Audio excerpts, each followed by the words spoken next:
Hey everyone, it's Ryan Henry, idea guy for InspireSmall.biz, and tonight we're going to talk about something that I recently experienced when working with a client, and that's something called the refund scam. So the refund scam is this process where someone contacts you either by email or by phone, informing you that they're about to charge your account for a large amount of money. Now, these emails and messages are posing as legitimate, well-known organizations such as Amazon, Norton Antivirus, and other big names. And so these emails contain a phone number as well as links on how to cancel that order if you didn't authorize it. And this brings me to my first tip that I have about how to protect yourself from these scams, and that's never, under any circumstances, click a link in those emails or call the phone number from within. If you are ever uncertain about the validity of one of these emails, you should always go directly to that organization's website and look up their customer service number. Now, other things that you can do to protect yourself is when you receive these emails, you can always forward them to the Attorney General in your local area, including as many details as you can provide about it if you had contacted them. But so, just really quickly here, I feel like it's important to break down and walk you through the process of how these scams work. And before I do, I would like to give credit to a couple of YouTube channels that I subscribe to and keep up with. The first one is Scammer Payback. The second is Jim Browning. And there's another YouTube channel I follow called Kit Boga. And so all of these channels are content where they engage with the scammers to see how the scams work, and to some degree they actually try and fight back against them. So I'd like to give thanks to all of those channels because watching their content has helped give me an understanding of how these scams work. And so right now I'm sharing that information with all of you. So let's say you contacted these phony refund scammers. First, they're going to answer the phone and they're going to thank you for calling their department. And they're going to inform you that a charge has already been made or is going to be made very soon. And that if you want to stop it, there's a refund form that they're going to give you.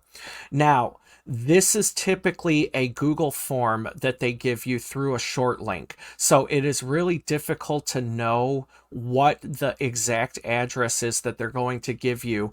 But if you scroll down to the very bottom of that form that they start you out on, it'll say Google Forms.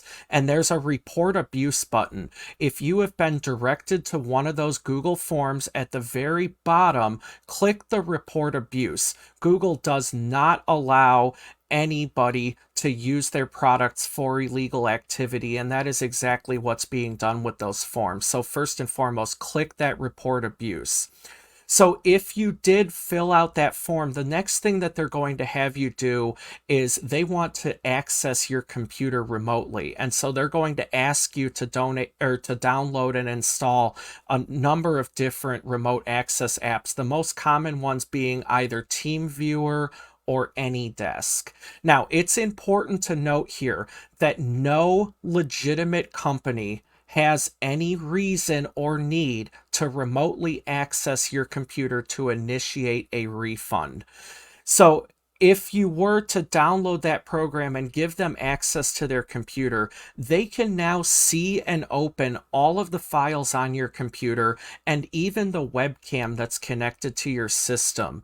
So if they have gotten access to your computer, they're going to open up the command prompt if you're on a Windows computer or the terminal window on Macs. And it's going to look like a black screen, and they're going to type in something to the effect of refund server and start to type information into that.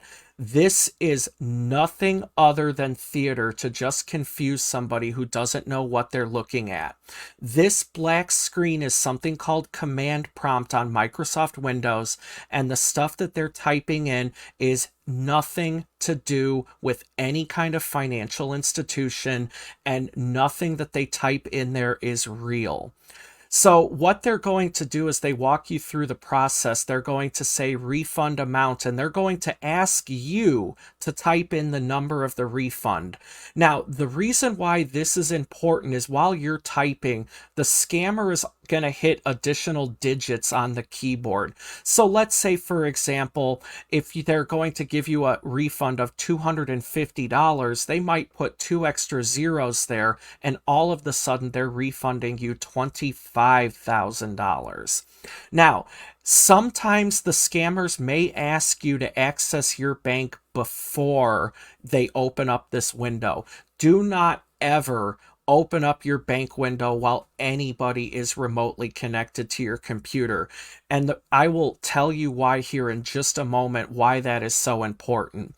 But first, the reason why some scammers ask you to open up your bank before they initiate the refund or initiate, they want to see how much money you have access to, so they know how many additional digits they're able to put into that command window and make it look like they've given you fraudulently or by mistake. Do not ever open up your banking window while someone else is connected to your computer. It is just a huge security risk.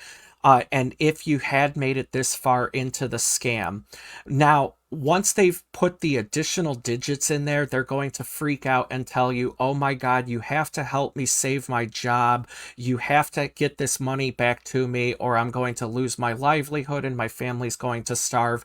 These scammers are going to play on your sensibilities as a human being of not wanting them to suffer either, because after all, they've been helpful to you up to this point.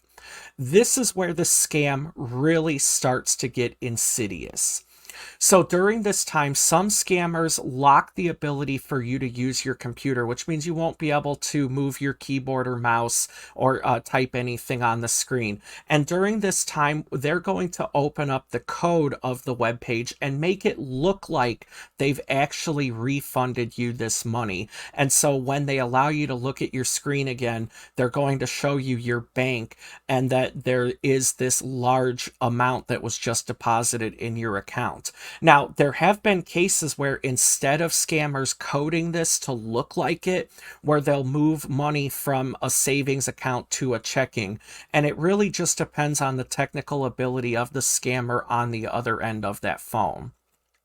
So if they're asking you to refund the money back to them or to return the money that was refunded to you in error, they're going to ask you for either gift cards to send them, or they're going to tell you to withdraw this cash or as much cash as you get out of the bank.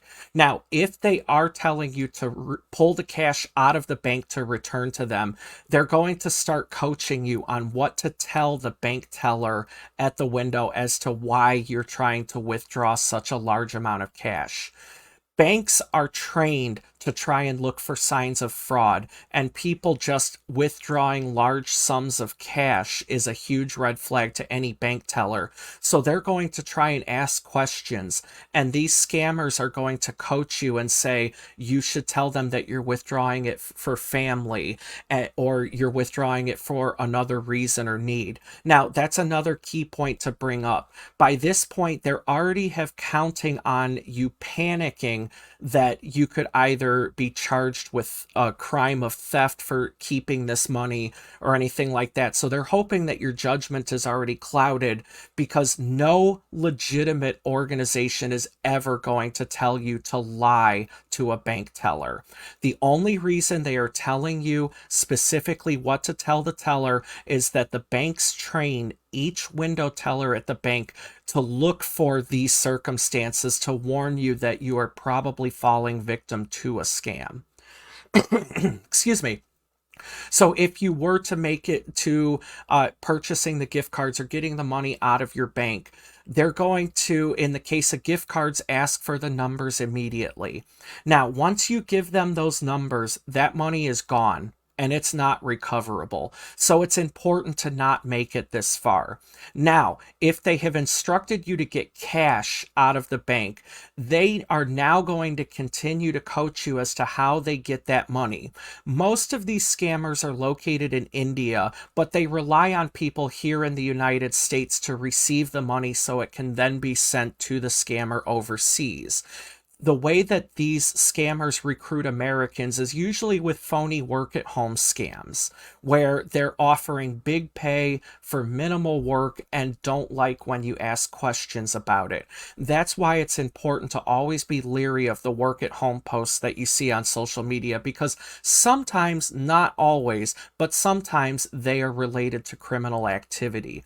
Now, once the scammer gives you an address to send the money to, chances are it is either a drop off location such as a FedEx or UPS store, or scammers also utilize websites like Airbnbs to get an American to that place to receive the package. Then, by the time someone realizes what's going on, that money is long gone.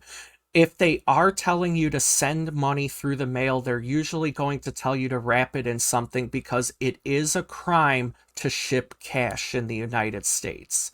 It will get seized and you can get in a lot of trouble for sending money through the mail. So just never, under any circumstances, do that.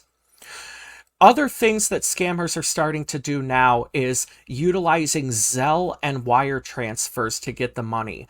And the way that works is that scammers who have already successfully scammed another person may have taken control of that bank account, and they either create the Zelle account to go with it or other ways fraudulently access that account to take money out of it. So the account that they're telling you to wire or Zelle the money to is someone here in the United States. And if you unfortunately are the person who wires the money or sends it somewhere, make sure you keep that name and all of the details you can, because you've been scammed and it's time to contact your local authorities and let them know what's happened. And the more information that you're able to give the authorities, the better chance they have of catching the money before it leaves the country. Now, unfortunately, few people get their money back if they've made it this far in the scam. There are sometimes ways that people are able to get their money back, but the best thing that you can do is just remember that no legitimate company is going to need access to your computer to initiate a refund. And secondly, no legitimate organization is going to tell you to return overpaid or over refunded funds with gift cards by shipping money through the mail or wiring it back to them.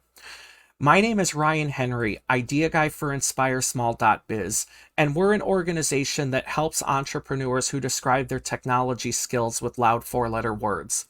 If you like what we talked about in this video, be sure to like, share, and subscribe, because the only reason scammers are able to operate is that there are so many people who fall victim to them every day. So please do your part and share this video with somebody out there. Maybe you can help them avoid being scammed. Thanks for watching.